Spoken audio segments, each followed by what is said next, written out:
英国媒体观察家报发表全球 AI 指数排名，台湾是第16名，平去年进步5名。不过各项指标却是差真多，其中开发能力、商业生态、人才等等，拢是伫咧30名迄卡刀。对这 AI 软体公司分析讲，台湾面对市场细挑战，长期硬体强过软体，也阁有开发相关的品牌。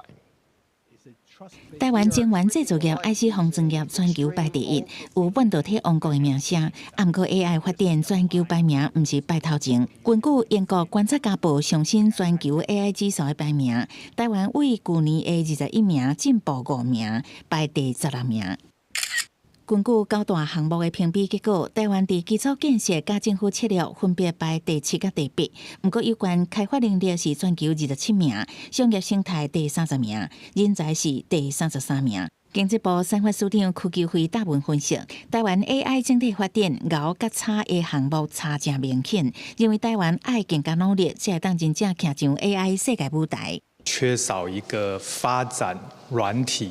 还有整合应用的环境，毕竟市场太小，那么市场都是在欧美，应该鼓励国内的企业去美国、欧洲设立软体的研发中心。那更重要的是要跟当地的其他企业更紧密的合作。 国内 AI 软体研发公司分析，台湾市场规模小，产业生态还未完整，佮因为新技术引进上慢，毋只会差欧美 AI 生态系遐尼济。